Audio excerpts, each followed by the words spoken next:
హిందువుల సాంప్రదాయాలకు అనుగుణంగా శుభదినం.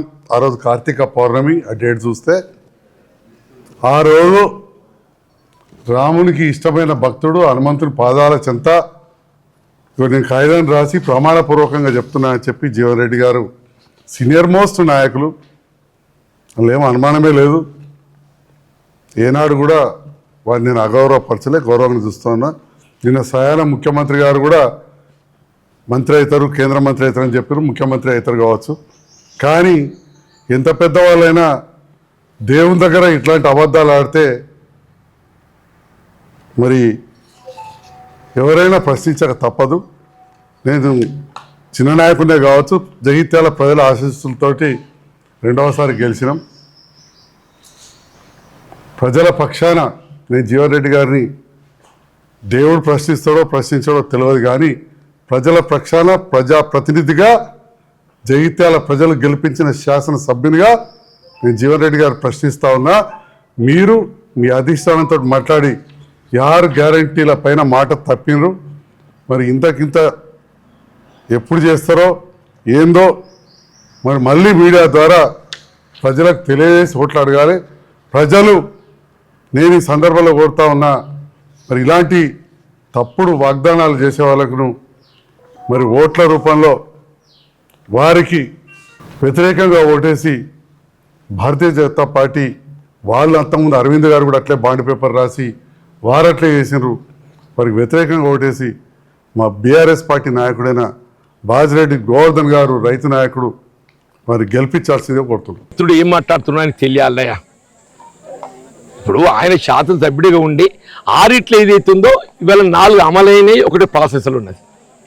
ఇప్పుడు మేము ఇప్పుడు ఇచ్చిన 6 గ్యారంటీలలో ఏదైతుందో ఉచిత రవాణా సౌకర్యం ఒక గ్యారంటీ.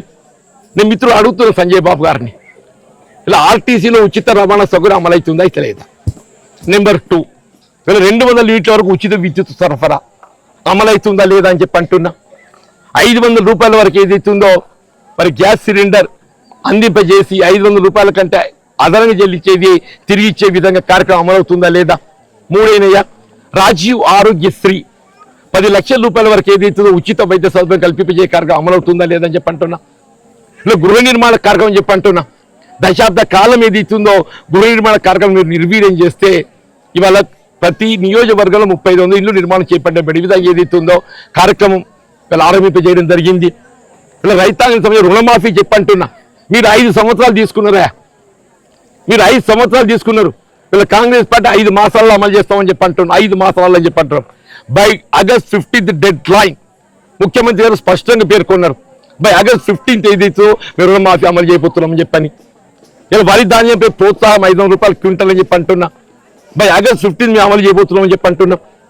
అట్లాగే మీరు అమలు చేస్తున్నట్టు రైతు బంద్ ఏదైతుందో దానికి అదనంగా ఇంక 2500 పంట కాలాన్ని కల్పించి సంవత్సరానికి 15,000 కల్పింపజేయబడే విధంగా అమలు చేయబోతున్నాం. రేపు వచ్చే ఖరీఫ్ పంట ఉండని చెప్పి అంటున్నాం. ఇలా కళ్యాణ లక్ష్మి ఏదైతుందో ఇవాళ మీరు 1,16,000 రూపాయలకు అదనంగా తులం బంగారం జోడిచ్చిస్తామని చెప్పి అన్నాం.